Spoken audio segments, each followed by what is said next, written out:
How's it going, everyone? Welcome back to another episode of Buddy's House of Horror podcast. We're not doing the whole pre-recorded intro thing. You know what? I'm just going to do this all in one shot. We know why we're here. We know what we're talking about. This is my review of Terrifier 2. I needed to get, the bad taste out of my mouth after Halloween Ends was over. I want to talk about a film that I actually enjoyed, a new release that I saw recently in theaters, and had a much better experience than I saw watching Halloween Ends. So today's going to be a fun episode for you guys because we're going to be talking about Terrifier 2, as I already said. If you guys remember, we did a Saturday shout out a couple weeks back where I was actually on my way to go see Terrifier 2, and now this is the follow-up to that. I've actually seen the film, had a couple weeks to kind of digest it, think about it, think about what I liked, what I didn't like. It's not that too inconsistent from what I liked and what I didn't like after immediately watching the film, but I still have had some time to kind of think it over, think about the film a little bit, talk about it with a few friends. I want to rewatch it again soon. Jared is actually going to be coming up to Cleveland pretty soon here, and we're going to be watching the first Terrifier, and then only naturally, you're going to watch Terrifier 2 after that. So we might be doing a double feature coming up pretty soon. But spoiler alert, I said that I liked the film already. I downright loved the film. Maybe love is a little bit too strong of a word, but I really, really liked the film. And yeah, I want to just talk about Terrifier 2 a little bit for you guys. We're going to have another short kind of movie review for you guys today. It is Friday, so I do want you guys to go and enjoy your weekend. We only have one weekend left, and then that's the weekend of Halloween, so I want you guys to enjoy your time. So Terrifier 2, of course, the new release, directed by Damien Leone, the mastermind behind this franchise. I guess it is a franchise now, because this is technically the third installment in Art the Clown's kind of trajectory in his character arc. This is the third film to feature Art the Clown. Of course, he made his debut in the anthology film All Hallows Eve, which he's not the main focus of that film. As I said, it is an anthology, but all the pieces and parts are still there, which is going to lead us into Terrifier. I like All Hallows Eve. It's a simple film. The Art the Clown segments aren't very long. As I said, it's not a full-length film about Art the Clown. Terrifier is where Art the Clown really set his mark in the pop culture, at least in the indie, underground horror scene. I mean, he's pretty much mainstream at this point, but back then, not a lot of people knew about Art the Clown. The first film, really loved it. I thought, maybe it was a little overrated for the time. I haven't rewatched it since, but the more I think about it, the more I recognized how good it kind of actually was. It's a slasher flick, it's a gore flick, it's meant for shock value. There's not too much deeper meaning, hidden messages in it. Unlike Terrifier 2, which does have a lot of deep messages, you could argue there's a lot of things going on in the film. More than just a ruthless, brutal, bloody, disgusting mess that the first film is. Very gory. It's not for the weak at heart and the weak of stomach. Same with Terrifier 2. I liked both films. I think I would give the edge to Terrifier 2 in this case. But again, I haven't rewatched the first one in quite a few years. But I gave Terrifier 2 4 stars, which is pretty high for me to give a rating on Letterboxd, something 4 stars. So the first film, we set up Art the Clown. He's going around, he's murdering people on Halloween night. And then at the end, he seemingly meets his demise, but is then resurrected, and then Terrifier 2 takes place. So we are dealing with some sort of supernatural stuff in this. We know that going in. In the first film, we didn't really know that. This film, we know it's not going to be your typical slasher. There is going to be some sort of supernatural element, mythical element to it. You're not going to get all the answers to what all of that means. This is going to be a mainly spoiler-free review. I'm not going to give away crucial plot points, stuff like that. But I do want to talk about the film just a little bit. Just to give you guys a little bit of a description, I will just read what it says on the lovely old Letterboxd here. Who's laughing now? Just like the song by Dury. After being resurrected by a sinister entity, Art the Clown returns to Miles County, where he must hunt down and destroy a teenage girl and her younger brother on Halloween night. As the body count rises, the siblings fight to stay alive while uncovering the true nature of Art's evil intent. And like I said, they're trying to uncover the mystery. They're not getting you're not going to get all the answers here. It's not going to lay out on paper who Art the Clown is, what's going on, what the supernatural thing is, and that's what keeps the mystery so fun. Same with Michael Myers. Like, you get like some like brief, kind of explanation, but you're not going too in depth. Once you go real in depth, like with the Thorn trilogy, and stuff like that, it gets to be not so good. But there's quite a bit that's still a mystery, but it's fun to be with the characters trying to unravel it with them. So what do I like about the film? The gore. It's literally insane. One of the goriest films I've ever seen. And as Miles said in previous shows, a lot of it is done like in camera, these effects. Like, it's not like they're doing a ton of cutaways and stuff like that. You're seeing a lot of the effects as they're taking place. It's really insane what they were able to pull off in this. And like, it's hard to talk about the gore without seeing it. Again, I don't want to give anything away.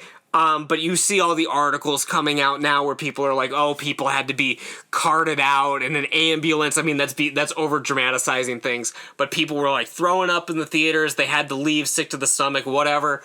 I mean, I don't get it to that extreme because that's just not the kind of person I am that would react in such a way to this. But if there was any film to do this to, Terrifier 2 would probably be the one. It is pretty gruesome. It is pretty brutal. Again, one of the goriest films that I've ever seen. One of the most violent films that I've ever seen. Art the Clown is absolutely ruthless in this. Other things I like the comedy. The comedy plays in well with the scares. It's not a full-out scary movie, and it's not a full-out comedy. It finds a very good balance in that.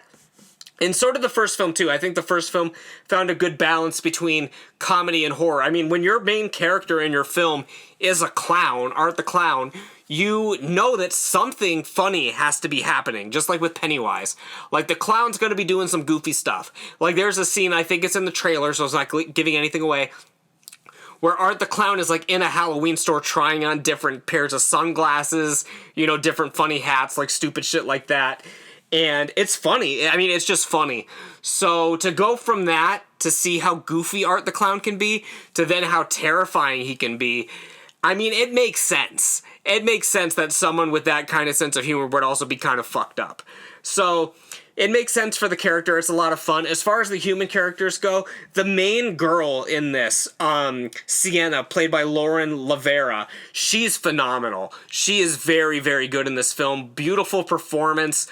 She fucking kills it in this film. Very stand-up performance besides, David Howard Thornton, who plays Art the Clown. Very, very great performances by the two of them. And I really loved her character in this. She's a really badass, like, final girl. I can't remember too much about the quote-unquote final girl from the first film, but I guess that's saying something because it shows how good the final girl in this one is, that I really remember her character. I remember her motivations. I remember what she was trying to do. I think the final girl in the first one, I mean, she didn't really have too much of a story or character arc. She does now because, I mean, you see it in Terrifier and in Terrifier 2. She does come back in this, so she does have a storyline in this, but it's not as memorable as the storyline in Terrifier 2.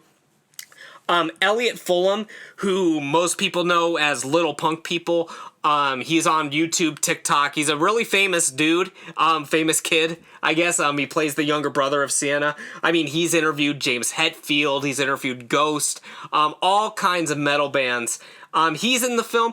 Doesn't give the strongest performance, but we can let it slide because he is a legend in the internet community, and this is one of his first, like, big roles, so he has plenty of room to grow and improve.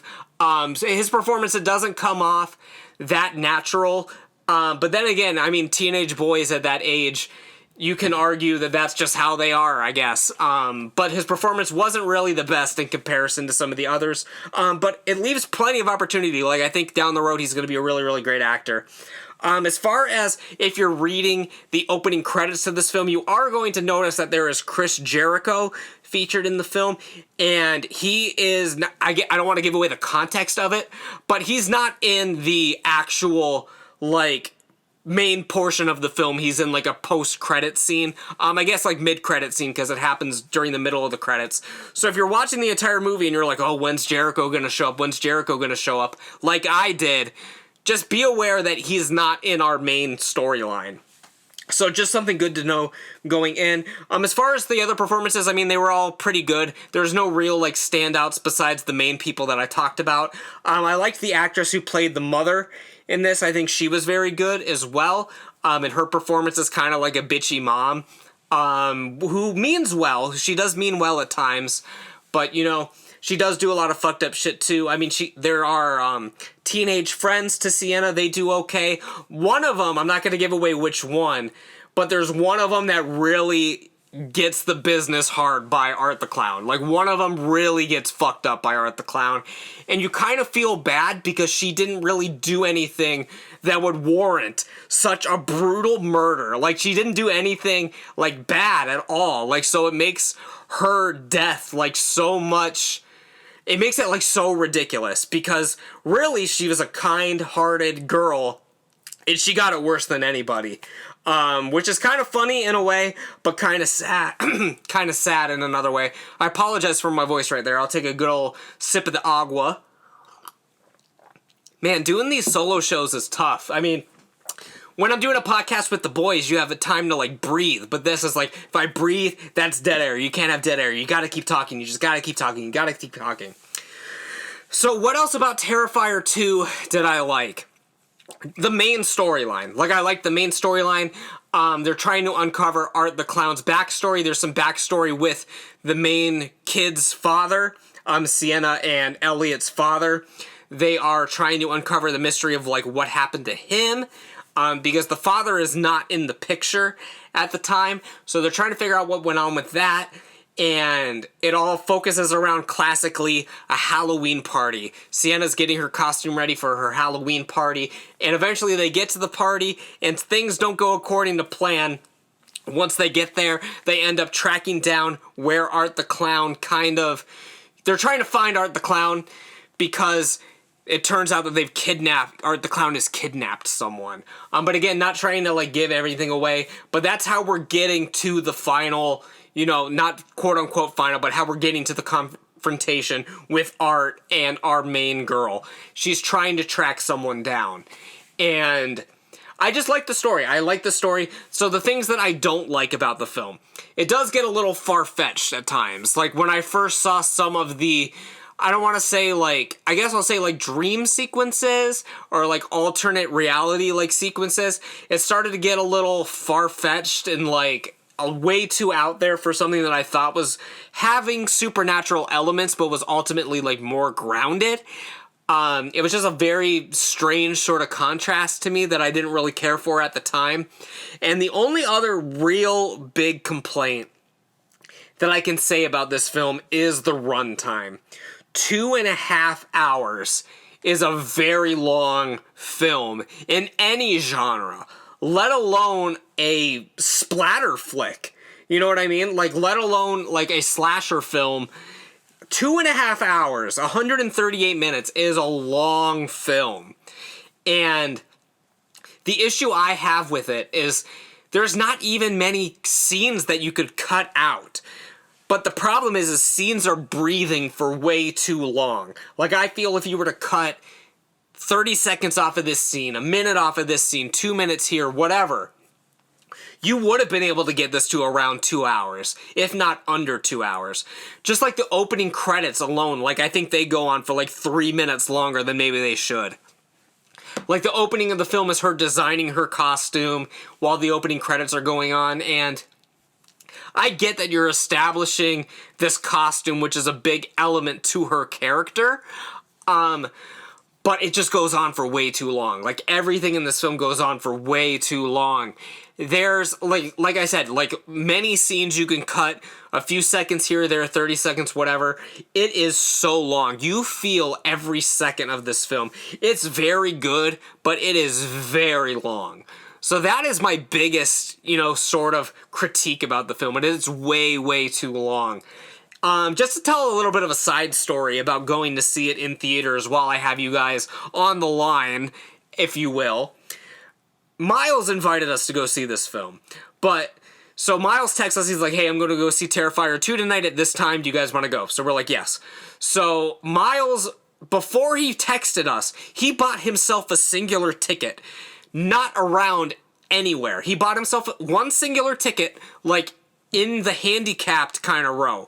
So we couldn't book seats anywhere near him because they were blocked off for people that needed them, except for like the couple seats in the middle. Miles bought one of those, and so basically Miles invited us to a film and we couldn't even sit by him. So we had to buy our own tickets. We're sitting like 3-4 aisles in front of Miles. So I don't know. He's a weird cat. That is a weird dude. You'd think you would be like, hey, let's all go see this film together and get tickets together so we can sit together. But for some reason, that's not how Miles' brain operates. So Emily and I sat and watched it by ourselves, and Miles sat and watched it by himself. But we were all at the theater at the same time. And we walked in together and we walked out together. But very, very typical Miles. That's a very typical Midnight Miles thing to do. Terrifier 2. I don't know what else to say about it without breaking it down scene by scene. Just know that the gore is insane. It's very lengthy, very long runtime, but it's very, very good. Again, it's not a film for everybody, obviously. It's not a film for a lot of people, honestly. But it's kind of like the little indie film that could. I mean, little theaters are getting it now. Bigger theaters are getting it. It's getting more showtimes. The reason we went to go see it at the time that we did, it was the one showing at one of the only theaters nearby that was doing it. So now it's getting a more wide release, more people are seeing it, and I think that's a good thing. Again, it's a very brutal film. I'm sure a lot of people have a lot of negative things to say about the violence and stuff like that, but if you're willing to leave your brain at the door, I think it's a hell of a good time. I loved it.